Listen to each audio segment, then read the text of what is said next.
சிறகடிக்க ஆசையில இன்னைக்கான எபிசோட் என்னன்னு பார்க்கலாம். மீனாவும் முத்துவும் உட்காந்து பேசிகிட்டு இருக்காங்க. அப்போ வந்து சீதா உங்களால் தான் வீட்டுக்கு வந்தாங்கன்னு சொல்லிட்டு சொல்கிறாங்க. நான் என்ன பண்ணேன்னு சொல்லிட்டு சொல்கிறப்போ, நீங்கள் பண்ணதுனால தான், நீங்கள் ஒரு நல்லது பண்ணது அவங்க ஹஸ்பண்ட் தான் தெரிஞ்சது பண்ணாங்கன்னு சொல்லிட்டு சந்தோஷப்பட்டு இருந்தா. இப்போ அவங்களுக்கு கிடைக்கலன்னு சொன்னதுமே அவளுக்கு கோவம் வந்திருக்கு. போயிட்டு அருண்கிட்ட என்ன கேட்டான்னு தெரில, எதேதோ கேட்டு சண்டை போட்டு வீட்டில் வந்து உட்காந்துட்ருக்கா இப்போன்னு சொல்லிட்டு சொல்கிறாங்க. அதை கேட்டு முத்துக்கு ரொம்பவே ஷாக்கிங்காகவும் கோவமாகவும் வருது. இதில் என்ன இருக்குது, யாருக்கு வந்து சேர்ந்தா என்ன, இது என்ன அவார்டா அப்படின்னு சொல்லிட்டு சொல்கிறாங்க. இல்லைங்க, அவள் சந்தோஷப்பட்டால, இப்போ அது இல்லைன்னதுமே சீதாவுக்கு ரொம்பவே கோவம் வந்திருக்கு அப்படின்னு சொல்லிட்டு சொல்கிறாங்க. நான் அதுக்கு தான் அப்போவே அவங்கக்கிட்ட சொன்னேன், என் பேரை சொல்ல வேணான்னு சொல்லிட்டு. அதுக்கு மீனா சொல்கிறாங்க, அவங்க ஏதோ அவசர இதுத்தில் சொல்லிட்டாங்க சந்தோஷமாக இருந்ததுனால அப்படின்னு சொல்லிட்டு சொல்கிறாங்க. நீ கூட நான்லாம் போகணுன்னு நினச்சேன்னா நான் வாரத்துக்கு ஒரு டைம் போயிட்டே இருக்கணும்னு சொல்லிட்டு மீனா சொல்கிறாங்க. அப்படின்னா இப்போவே கிளம்பு அப்படின்னு சொல்லிட்டு முத்து சொல்கிறாங்க. என்னங்க இப்படி சொல்கிறீங்க அப்படின்னு சொல்கிறாங்க. வேற எப்படி சொல்கிறது, வாரத்துக்கு ஒரு தடவையாவது நீ அம்மா வீட்டுக்கு போவேன்னு சொல்கிற, நான் என்ன உன்னை பண்ணுறேன், சண்டையாக போட்டுறேன், அந்த அருண் மாதிரி மனசில் ஒன்று வச்சுன்னு வெளியே ஒன்றா பேசிகிட்டு இருக்கேன் அப்படின்னு சொல்லிட்டு முத்து சொல்கிறாங்க. அப்படி இல்லைங்க, குடிச்சிட்டு வந்து என்னை வந்து டார்ச்சர் பண்ணுறீங்களா, அதை சொல்கிறேன்னு சொல்லிட்டு சொல்கிறாங்க. ரெண்டு பேரும் இப்படியே பேசிகிட்டு இருக்காங்க. அடுத்து அங்கே ரவி வந்து ரூமுக்கு வராங்க, ஸ்ருதியோட ரூமுக்கு. அப்போ வந்து ஸ்ருதி ரொம்பவே கோவமாக இருக்காங்க. எதுக்கு ரவி இப்போ ரூமுக்கு வந்த, நீ வராத, எங்கே இருந்து எவ்வளோ நேரம் அங்கேயே போ அப்படின்னு சொல்லிட்டு சொல்கிறாங்க. எதுக்கு ஸ்ருதி இப்படி கோவப்பட்டு என்னை இது பண்ணுற, ஏற்கனவே ரொம்ப டென்ஷனாக இருக்கேன், ரொம்ப ஸ்ட்ரெஸ்ஸாக இருக்குது, நீ வந்து இதில் வேற இப்படி பண்ணிகிட்ருக்க அப்படின்னு சொல்கிறாங்க. வேறு என்ன பண்ண சொல்கிறேன், என்ன எல்லா ஒரு ரெஸ்டாரண்ட் நான் தனி நாளாக இருந்து ஓப்பன் பண்ணியிருக்கேன், ஒரு ஹஸ்பண்டாக எனக்கு வந்து சப்போர்ட்டிவாக இருக்குவேன்னு பார்த்தா எதுவுமே இல்லாமல் கிளம்பிட்ட நீயும் அப்படின்னு சொல்கிறாங்க. கெஸ்ட்டு மாதிரி வந்துட்டு நீ பாட்டுக்கு போகிறேன்றாங்க.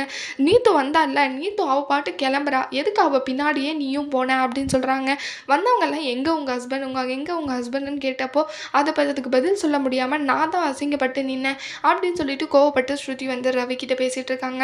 அடுத்து உனக்கு நீங்கள் ரெஸ்டாரண்ட்டை பற்றி மட்டும்தான் யோசிக்கிறியா, அங்கே என்னெல்லாம் நடந்துச்சுன்னு உனக்கு தெரியுமா, நீத்துக்கிட்ட உன் அம்மா அப்பா எல்லாம் என்ன பேசுனாங்கன்னு தெரியுமான்னு சொல்லிட்டு கேட்குறாங்க. அதெல்லாம் எதுக்கு, நான் எதுக்கு தெரிஞ்சுக்கணும் அப்படின்னு சொல்லிட்டு கோவமாக பேசுகிறாங்க ஸ்ருதி. அதுக்கு ரவி சொல்கிறாங்க, இவ்வளோ கோவமாக இருக்காத, நீ அடமெண்ட்டா, உன்கிட்ட எல்லாம் பேசுகிறதே வேஸ்ட்டு, நீ என்னென்ன இப்போ பேசினாலுமே தப்பாக தான் நீ கண்டுபிடிக்கிறேன்னு சொல்லிட்டு அங்கேருந்து போயிடுறாங்க. அடுத்து யோகா கிளாஸில் அங்கே பார்வதிக்கு எப்பயும் பேசிகிட்டு இருக்கவங்க பார்வதிக்கு சூப்பு கொண்டு வந்து கொடுக்குறாங்க. அதை வந்து விஜயா பார்த்துட்றாங்க. நீங்கள் ரெண்டு பேரும் இது பண்ணுறது சரியே இல்லை, ஏற்கனவே நான் ஒரு டான்ஸ் கிளாஸ் வச்சுருந்தேன், இந்த மாதிரி நடந்ததுனால இழுத்து மூட வேண்டியதாக இருந்துச்சு, இப்போ நீங்கள் என்னடனா இந்த மாதிரி பண்ணிட்டுருக்கீங்க, என் கிளாஸ்க்கு ஏதாவது நடக்கிற மாதிரி ரெண்டு பேரும் பண்ணிங்கன்னு வச்சுக்கோங்க, நான் அமைதியாகவே இருக்க மாட்டேன் பார்த்துக்கோங்கன்னு சொல்லிட்டு திட்டிட்டு போகிறாங்க. சார் நீங்கள் இங்கேருந்து கிளம்புங்க, யோகா கிளாஸ் ஸ்டார்ட் ஆகுறப்போ உள்ளே வருவீங்கன்னு சொல்லிட்டு அமுச்சு விட்டுறாங்க. அடுத்து ஸ்ருதியோட அம்மா அப்பா வராங்க. வந்துட்டு விஜயா கிட்டே பேசுகிறாங்க. ஏன் இங்கே வந்திருக்கீங்க, நம்ம வீட்டுக்கே வந்திருக்கலாம்லன்னு சொல்லிட்டு கேட்குறாங்க. இல்லை அங்கே முத்து இருப்பாங்க, முத்து தான் எப்படி பேசுவாங்கன்னு தெரியும்ல, அதனால தான் இங்கே மீட் பண்ணுறோன்னு சொல்லிட்டு சொல்கிறாங்க. அதுவும் என்னவோ சரிங்கிறாங்க, நான் பெற்ற ரெண்டு பிள்ளைல நல்லவங்க, அவன் ஒருத்த மட்டும்தான் அப்படின்னு சொல்லிட்டு சொல்கிறாங்க. சரி என்ன விஷயம்னு சொல்லிட்டு சொல்லுங்கன்னு கேட்குறப்போ, இந்த மாதிரி தான் ரவி பண்ணுறது எங்களுக்கு பிடிக்கல, இப்போ ஸ்ருதி வந்து ரெஸ்டாரண்ட் ஓப்பன் பண்ணியிருக்கா, அதுக்கு துணையாக இருக்கலாம்ல, ஓனராக வந்து உட்காரலாம்ல அந்த ஹோட்டல்லன்னு சொல்லிட்டு சொல்கிறாங்க. அதுக்கு விஜயா சொல்கிறாங்க, அவன் சொந்த காலில் நிற்கணும்னு நினைக்கிறாங்க அப்படின்னு சொல்லிட்டு சொல்கிறப்போ, இல்லைங்க எனக்குன்னு இருக்கிறதே ஒரே பொண்ணு, என் சொத்து எல்லாமே அவங்களுக்கு தானே அப்படின்னு சொல்லிட்டு விஜயாவை ஆசை காட்டிக்கிற மாதிரி பேசிடுறாங்க. விஜயாவும் நான் ரவிக்கிட்ட பேசுகிறேங்க, நீங்கள் கவலைப்படாமல் போயிட்டு வாங்கன்னு சொல்லிட்டு சொல்கிறாங்க.